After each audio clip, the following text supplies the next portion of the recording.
Hey everybody, welcome back to James Draws Everything. This is James, and today, again, drawing every country in the world's flag. Another day, another dollar, and we're going back into the Caribbean Ocean today. So back into the West Indies, and we're going to be doing the small, very small, extremely small country of St. Kitts and Nevis. And I do say small, I stress that because it's actually the smallest country in the Americas, smallest country in the Western Hemisphere. All right, so we'll get to that. And a lot of these Caribbean countries, their history kind of overlaps a little bit, right? So, a lot of sugar, a lot of rum, all that good stuff. Satisfy your sweet tooth, get your drink on. But this one was actually this was pretty much the Caribbean island, right? So this was like one of the first ones to really take off, and that name, right? That's kind of an odd name, right? St. Kitts and Nevis. So before we get into the country, you kind of got to explain that. So the St. Kitts, that is actually named after Christopher Columbus. So you'd say Kitts, like where do you get Kitts from? Well, I guess in the 17th century, when this island was colonized, that was a popular nickname for Christopher, Kitts. So St. Kitts, St. Christopher, it was St. Kitts Island, and then they just started, they shortened it just to St. Kitts. And then what about Nevis, right? And it is Nevis, okay? So like, Nevis and Butthead, Nevis. That's how you pronounce it. It's not Nevis, it's Nevis. That is Spanish. So that's Nuestra Señora de las Nieves. Did I do that right? How good was that? Which means Our Lady of the Snows. And, this being a Caribbean island, there's really not a lot of snow there. But they named it that because the island of Nevis is very kind of gloomy, like very white skies, like very hazy, like sort of kind of like the way it looks like when it snows, but just, I don't know, something with the weather patterns there. Very gloomy, doesn't really get a lot of sunlight, very cloudy. So that's Nevis. So St. Kitts and Nevis.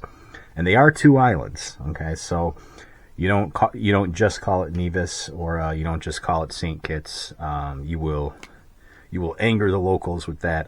And they kind of have their own identities too, right? So the people from St. Kitts, a little bit different than the people from Nevis, and we can get into their history. So what's going on in this little island country, James? Again, it is very little, smallest country in the Americas. Carib Indians occupied the islands for hundreds of years before the British and the French show up in the 17th century, around the 1620s, to be precise. And it became pretty much the the go-to for the French and the British as far as like their Caribbean headquarters. This was it's kind of like the New York City of the Caribbean for a while there. So everything kind of came through St. Kitts and Nevis. And one little kind of important historical kind of curiosity, not really important to like this island's history or this island country's history, but definitely to the United States.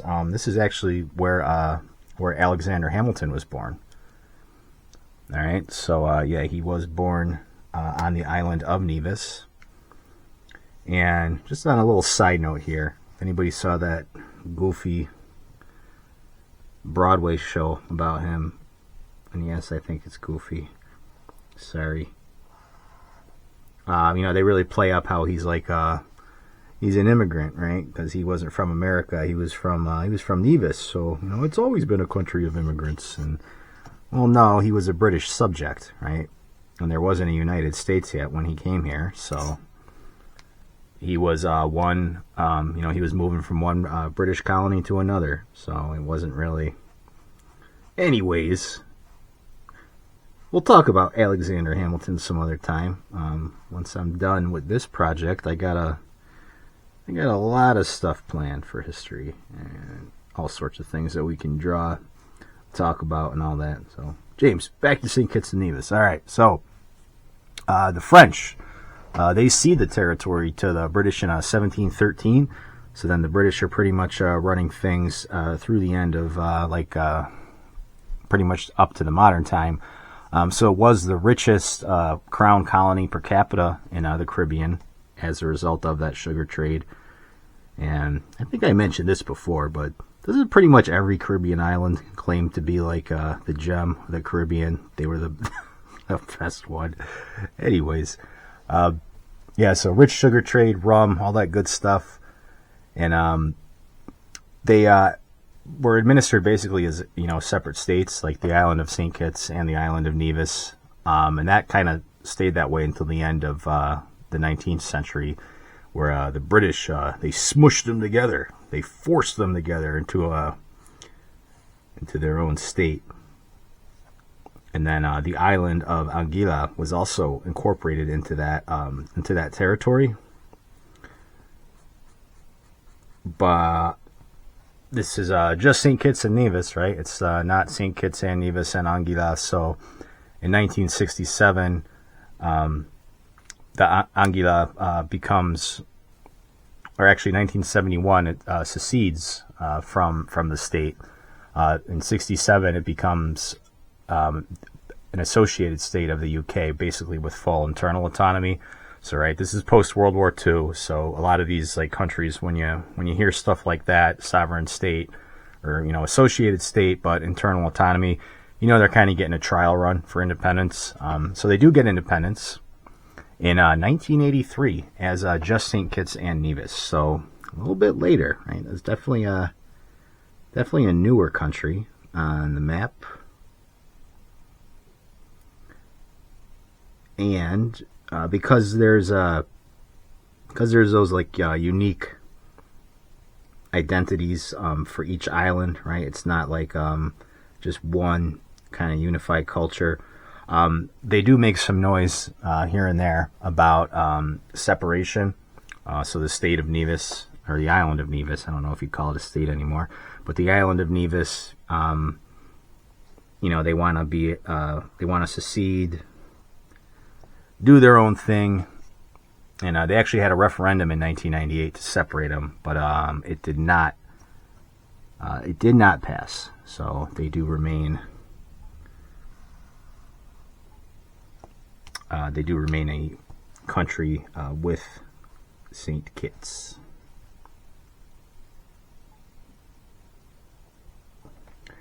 And I'm just making sure. Got everything good here, and then we'll just color this in black. It's one of those flags. Alright, so let's just get rid of these. Rid of my pencil lines.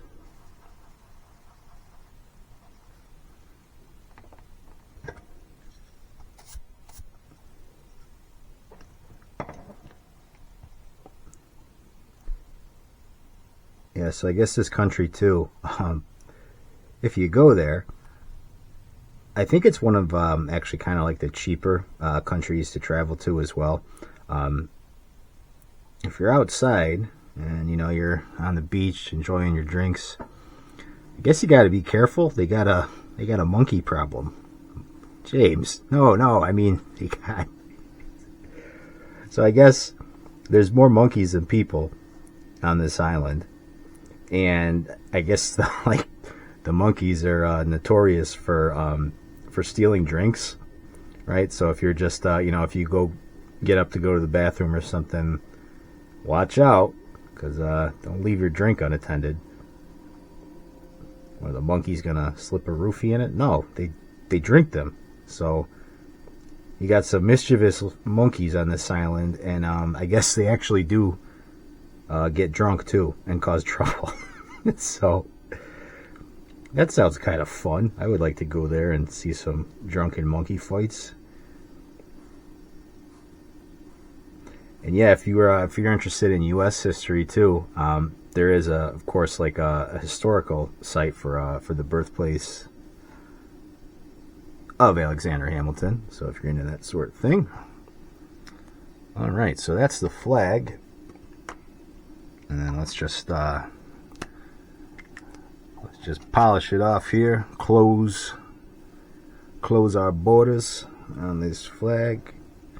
We got a top, we got a bottom, we got a left and a right. We got it all. Use my marker here. Okay, and that is Saint Kitts, right, for Christopher, and Nevis for Nevis and Butthead. Or I mean Nevis for the snow. Alright, so I think I'm going to give you guys a little bonus content today. Why not? Right? Pretty simple flag. But before I get to that, before I jump ahead of myself here, what does this flag mean? Alright, so the green is the fertility of the island. The red, struggle for independence and struggle to get away from slavery. Because yeah, there was a lot of slavery brought here. And as I mentioned in this, I just want to close that off. There we go.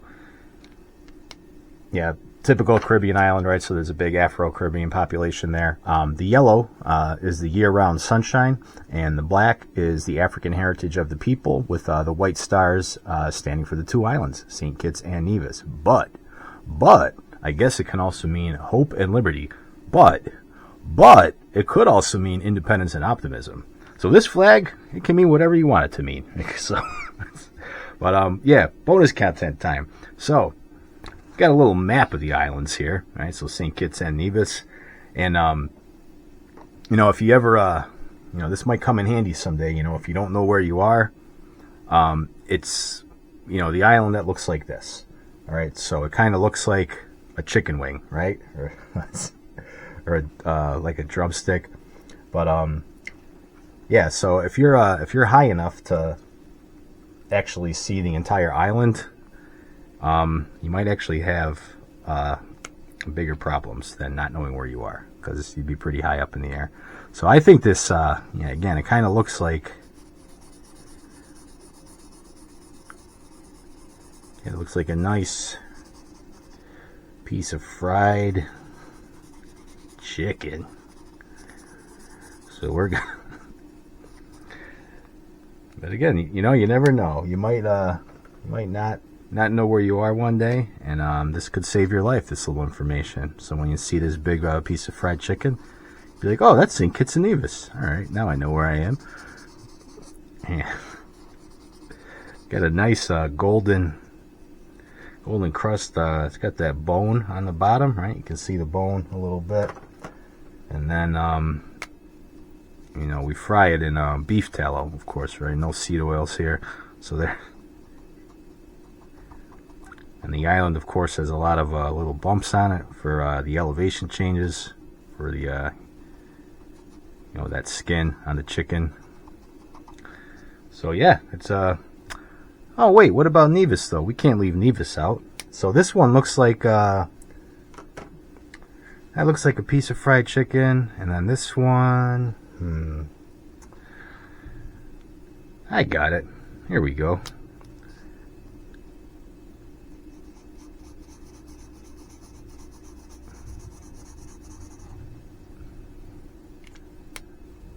All right.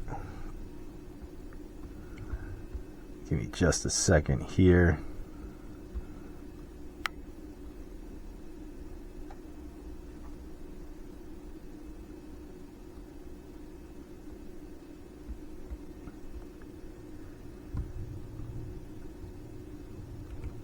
Okay. Wanted to make sure I was naming these islands correctly. Alright, so yeah, that is St. Kitts and that's Nevis. I had to double check. I don't want to get kicked out of this country. This country seems pretty cool, right? I know I'm not allowed in a lot of these places anymore, but I like St. Kitts and Nevis. I'd like to go visit Hamilton's birth site. But maybe this will anger them, because I think this one, if it's just a kind of generic shape, could sort of be anything. It's a chicken nugget. Alright, so we got the island of fried chicken and chicken nuggets. And then, of course, they're surrounded by the sea. Right, so But instead of the sea, instead of all that water, you know, we got some dipping sauce. So this island of St. Kitts and Nevis, you know, surrounded by water, surrounded by liquids. So there you go, surrounded by barbecue sauce. A nice little dipping dish. All right. So yeah, that's what the country looks like. Right. So pretty cool. I like the geography. Right. It's making me hungry. But yeah, that's the map. That's the map. I'm getting confused here. That's the map. That's the flag. So let me know what you think. Like, comment, and subscribe, and I will catch you on the next video.